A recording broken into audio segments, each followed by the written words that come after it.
E vamos de mais um review, agora falando do 5º episódio de Anéis do Poder. E muita coisa começou a ser revelada nesse 5º episódio.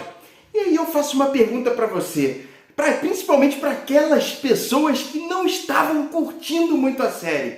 Chegando nesse 5º episódio, com a história meio que se desenrolando para esse final, você continua sem gostar dos Anéis de Poder? Comenta aqui pra gente se você realmente é do time que não vai curtir essa série até o final ou se está começando a gostar, a entrar nessa história. Vai, joga aqui nos comentários pra gente já começar a trocar algumas informações a respeito dessa série maravilhosa. Mas vamos lá direto pra nossa vinheta, porque a gente não pode perder muito tempo, que tem muita coisa pra falar desse 5º episódio. Então, solta a vinheta!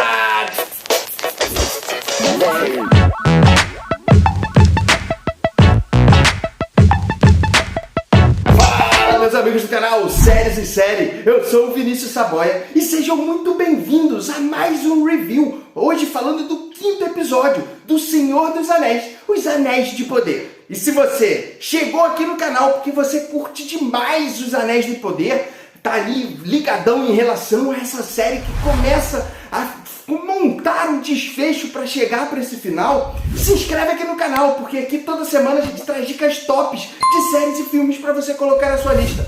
Aproveita e já deixa logo o like aqui nesse vídeo para engajar, porque aí mais e mais pessoas vão vir aqui conhecer o nosso conteúdo e ficar por dentro de dicas tops que a gente tem trazido aqui no nosso canal. Mas hoje vamos falar desse 5º episódio, vamos chegar falando aí dos Anéis de Poder. Não vamos perder muito tempo, porque eu tenho certeza que é um vídeo que vai ficar longo, então fica com a gente até o final, que eu tenho certeza que você vai curtir bastante. Mas vamos lá falar desse iniciozinho desse 5º episódio. E o episódio volta a falar ali dos Pés Peludos, traz de novo aqui pra gente a história da Nori, que segue ali andando com o estranho e mostrando para ele ali em relação a algumas coisas referentes à cultura dos Pés Peludos, do quanto que eles são nômades e o quanto que eles têm medo, inclusive, de pessoas que são muito altas, ou seja, mais altos do que eles e que podem trazer algum perigo de vida para essa população. E o estranho, ouvindo um pouco em relação à cultura nômade ali dos Pés Peludos, de andar, está sempre em movimento ali pelas terras selváticas, sempre fugindo dos perigos eminentes, ele acaba se enxergando como sendo esse perigo para os Pés Peludos. E aí a Nori se encarrega de dizer que não, ele é uma pessoa boa, ele é bom para eles ali e que ele não ocasiona nos perigos que eles estão acostumados.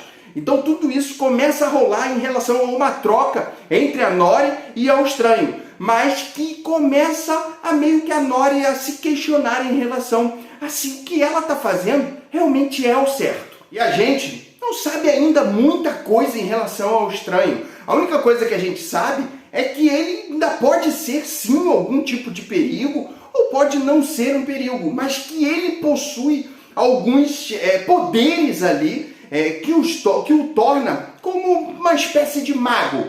Será que a gente está pensando aí em algum surgimento de Gandalf? Ou, não sei, de repente de algum outro mago muito poderoso? A verdade é que ele está ali andando junto com os Pés Peludos, e aí Gandalf, a gente sabe que tem essa ligação com os Hobbits no futuro, que existe uma possibilidade dos Pés Peludos, à medida que eles vão sendo esse nômade, mudando de um local para o outro e vão deixando raízes, eles vão, de repente, criar um condado no futuro e se formar os Hobbits, na verdade, para uma nova era, se tornarem os Hobbits. E a gente sabe que os Hobbits têm essa ligação com alguns desses magos, e Gandalf especificamente. Então, tudo isso pode ser aí o início de uma história que está sendo desenrolada para o futuro, que a gente já conheceu lá no Senhor dos Anéis. E aí, o estranho ainda seguindo ali com os Pés Peludos, ele acaba mostrando que ele não é esse perigo todo. E aí, num ataque que os lobos ali vão atrás de alguns desses Pés Peludos, inclusive da própria Nori, ele acaba salvando os Pés Peludos ali, 3 deles ali, e acaba usando um poder muito forte dele naquele momento para espantar os lobos, que acaba botando em xeque ali algumas coisas em relação à própria existência ou a própria essência do estranho dentro dessa história. mas que ele pode ser ainda uma peça fundamental quando a história começar a se afunilar mais pra frente, mais perto do final dessa temporada. Mas agora, a gente chega para falar um pouco em relação aos sulistas, que estão ali sabendo que um perigo iminente está próximo de acontecer, já que os orcs estão indo em direção a eles para atacá-los. E eles precisam decidir se eles vão se curvar em relação ao rei Adar, o rei dos orcs, né, que está ali comandando esse ataque, ou se eles simplesmente vão lutar contra esse ataque. Então eles começam a querer se preparar, e alguns dos sulistas se colocam à disposição para que esse ataque seja recebido com a batalha, enquanto outros vão procurar Adar meio que para se curvar em relação a ele. Só que até mesmo eles se curvarem em relação a Adar não será muito fácil, já que Adar e os orcs sempre querem alguma coisa em troca, demonstrar que eles realmente estão ali em relação a estarem realmente do lado deles. E eles não são seres confiáveis em momento algum. E simplesmente ele acaba pedindo para que um dos sulistas que estão ali, que está de frente ali, acabe atacando um outro sulista mesmo, matando um outro garoto mais novo do que ele.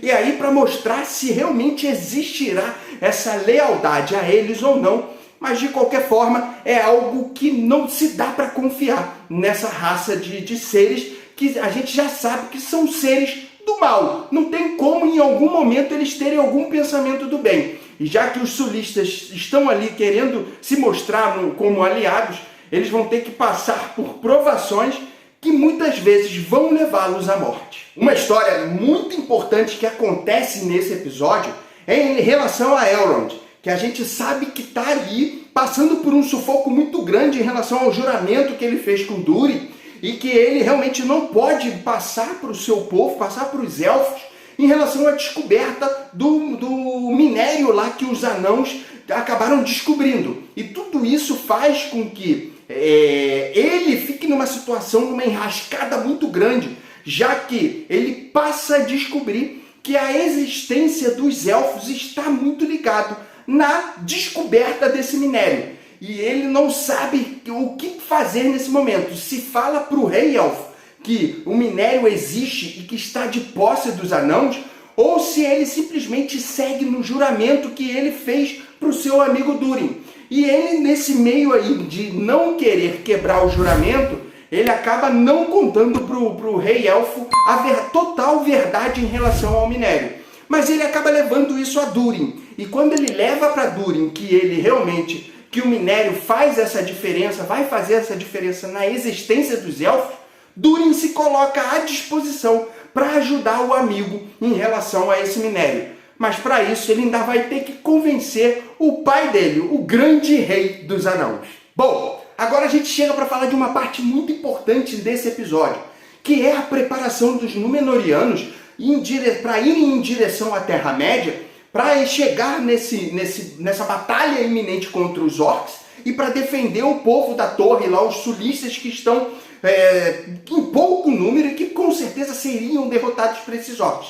Então a chegada de Númenor nessa batalha vai ser o primordial para tentar evitar com que as forças do mal ganhem forças realmente ali dentro da Terra-média. Que a gente sabe que no futuro Sauron acaba restaurando ali em relação a todas as forças do mal que acabam aparecendo ali e que os orcs acabam ressurgindo fortes nesse território em si. A gente ainda não sabe como que vai desenrolar essa história para chegar nessa informação que a Sociedade do Anel já trouxe lá pra gente lá na frente. Mas a gente sabe que alguma batalha vai acontecer e que Galadriel e Halbrand estarão de frente lá, já que Halbrand estava se negando em ir em direção às Terras do Sul para lutar, já que ele virou as costas em algum momento para essas terras, para o povo dessas terras, e Galadriel está tentando convencê-lo de lutar ao lado dela, e junto com os Númenóreanos, para que eles consigam restaurar essa paz e colocar todo o mal para fora. Só que Halbrand não está disposto mesmo a ir, porque ele tem ainda uma vergonha dele ter virado as costas, dele ter meio que se curvado em relação ao mal, até mesmo para proteger o povo dele em relação a essa atitude que ele tomou. Ele acredita que ele não vai ser bem aceito pelo seu povo, mas que isso pode ocasionar num problema muito sério para ele posteriormente. Só que Galadriel acaba convencendo ele e ele sim se coloca à disposição para ir junto com os Númenóreanos. E aí, estando com todas as peças em relação a essa briga disponíveis, eles partem em direção à Terra-média. E aí sim Galadriel consegue atingir o objetivo dela. E ela inclusive coloca isso com grande emoção para Halbrand, dizendo o quanto que ela teve que passar por diversos tipos de emoção e transpiração ali em relação ao que aconteceu com o irmão dela lá no passado, nas brigas que tiveram, e o quanto que isso mexe com ela para que ela consiga, para que ela precise ir em direção às Terras-médias, mesmo que para isso ela tenha que bater de frente com o seu povo. E Halbrand, com isso, acaba comprando essa ideia, com toda essa emoção que ela coloca para fora, e eles partem em direção à Terra-média para essa briga contra os orcs e contra o Adar. E mais uma informação muito importante que acontece nesse episódio, acontece em relação ao punhal ali que estava de posse lá do menino sulista, que inclusive chegou a usá-lo ali como uma arma em algum momento. Arondir descobre que esse punhal está de posse dos sulistas e ele começa a entender que é exatamente esse o artefato que Adar quer que os sulistas acabem entregando. Ele sabe que está de posse do garoto e eles vão atrás exatamente para tentar pegar esse punhal de alguma forma. E eles acabam descobrindo que esse punhal nada mais é do que uma chave. É algo muito importante que o Adar e os orcs precisam ali, principalmente em relação a libertar todo o poder, todos os poderes malignos que eles querem levar para frente ali. E a gente ainda não sabe se Adar e Sauron ainda vão se misturar em algum momento em relação a essa história. Mas a gente sabe que os dois estão muito ligados ali em relação a todo o mal que eles querem libertar. E o quanto que isso, o punhal está de frente em relação a ser essa chave para essa libertação. E de posse de todas essas informações, o episódio termina com os Númenóreanos, aí sim, indo em direção com 3 navios, vários grupos de forças, de frentes de forças ali, cavalaria, marinha, diversos tipos de guerreiros que estão indo em direção a essa batalha. E aí a gente vê o final com uma prévia em relação ao episódio 6, que traz exatamente eles indo em direção a essa batalha e chegando próximo dessa batalha iminente que vai acontecer ali contra os orcs. A gente ainda não sabe o que vai acontecer, a gente sabe que no futuro o mal cresce muito, mas será que eles vão perder? Será que eles não vão? E é agora que entra você nessa história. Quais são as suas teorias? O que você acha que vai acontecer daqui para frente? Você acha que essa guerra vai trazer muita resposta em relação ao que acontece lá na Sociedade do Anel, nos 3 filmes dos Anéis, do Senhor dos Anéis que vieram numa era posterior, mas que chegaram no início desse século aqui pra gente? Coloca aqui nos comentários tudo que você tem em relação a teorias do que pode ser que essa história se desenrole aqui e que chegou lá para o Senhor dos Anéis, para que a gente possa trocar ainda bastante teoria. Ainda faltam 3 episódios para terminar essa temporada e muita coisa ainda tem para se desenrolar. Principalmente essa grande batalha que a gente sabe que no Senhor dos Anéis sempre as batalhas vêm muito fortes e grandes, batalhas extensas que com certeza vão trazer muita coisa ainda aqui pra gente. Então comenta aqui pra gente trocar bastante figurinha a respeito de Senhor dos Anéis e os Anéis de Poder, porque tem muita coisa ainda para acontecer. Não esquece de deixar logo o like aqui nesse vídeo também para engajar, para que mais e mais pessoas venham aqui conhecer o Séries em Série. E se você é novo por aqui, se inscreve aqui no canal. Toda semana dicas top de séries e filmes para você colocar na sua lista. Vou deixar aqui 2 opções, inclusive aqui de vídeos, para vocês irem lá e maratonar e conhecer mais ainda aqui o Séries em Série. E a gente já se encontra no próximo vídeo. Um grande beijo. Fui!